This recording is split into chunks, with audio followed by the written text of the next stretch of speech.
It's really the insight into our own nature. And that is a matter of learning in order to gain that insight.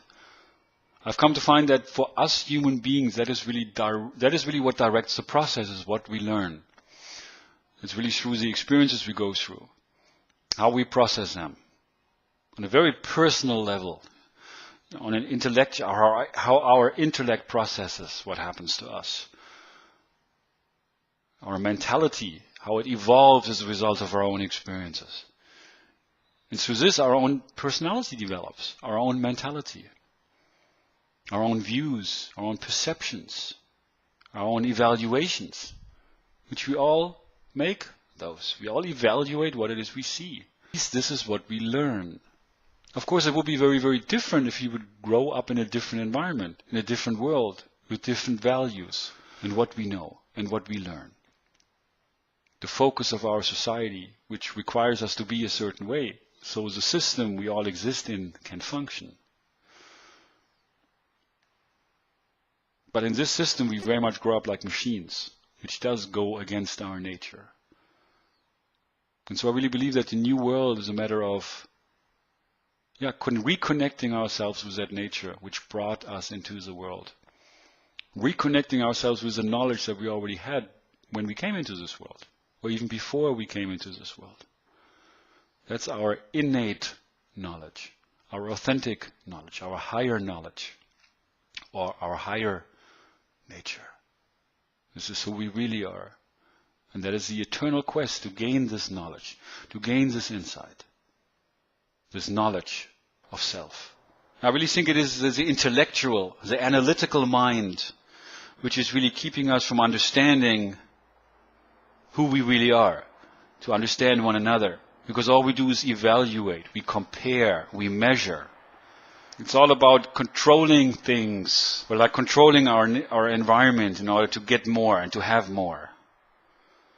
Through this we have dominated nature, and we have dominated one another.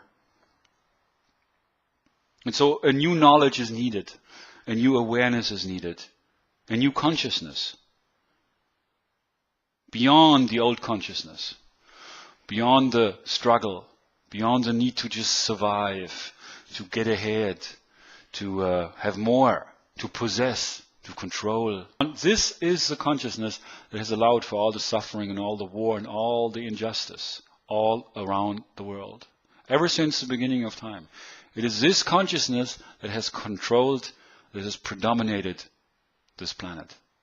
This new consciousness, which is about collaboration, it's about synergy, it is about love, it is about unity, oneness. It's about us, not us versus them. It's just about us. We. It's not just a me. I think also we somehow grow up to be in this world, to be so me-oriented. Give me, I want. In a way, we haven't really grown out of that as children, because children are very much into that mode. Gimme, mine. Me. But beyond the me, actually if we turn that around, that M, we get the we.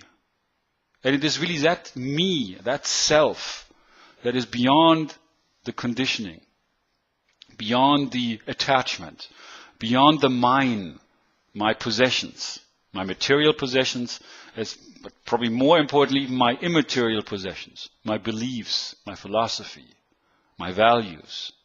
Me. But the idea about self-development moves us in that direction. That self really, as we develop that self, that true identity, is not just that me with my own needs and my own perception and what I want for myself and me. That self goes deeper than that. That true identity, my authentic nature, that's that self I share with all. Because that self is also you. As you are just very much like me. And I am very much like you. Because we both are made of the same stuff. We are both from the same species. We just are disconnected through our language maybe, through our experiences, through our personality, through our mentality, through our views, our perceptions. But that is just superficial. Deep down, we are all one. Deep down, we're all more alike than we are different. And I hope we all can learn to connect to each other on that basis.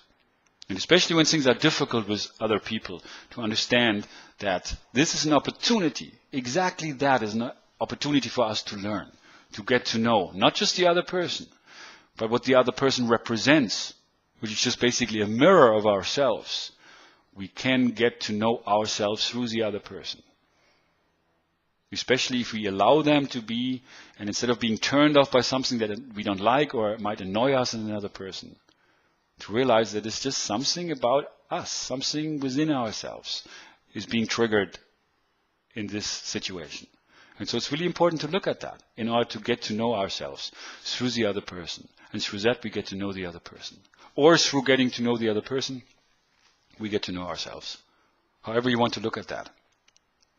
We all are mirrors, we all are students, and we all are teachers. And that is what Realize to Actualize is all about. It's not just a philosophy, it's not just a new way of thinking, it's a way of being. And in that it is a practice. That's what is required in order for us to come together and to really learn about each other, to get to know each other, to get to know ourselves, to gain true knowledge of self, which is the eternal quest. It is not something that anybody can give to you, like nobody can tell you this is who you are, even though many people try to do that, of course, as we grow up. Only we ourselves can really find out who we really are. And so I welcome you to this journey. It is a lifelong journey. And it begins now. Everything begins now. However old you are, however angry you might be, however depressed you might be, or delusional, or confused, wherever you are. The journey starts now. And I'm not just saying that as a teacher. I'm saying that as a student. Because I also am learning to begin after a long time of having procrastinated and pushed this away, not wanting to deal with that because it's difficult. Now I am beginning. And the future is now. Thanks for watching and keep it real.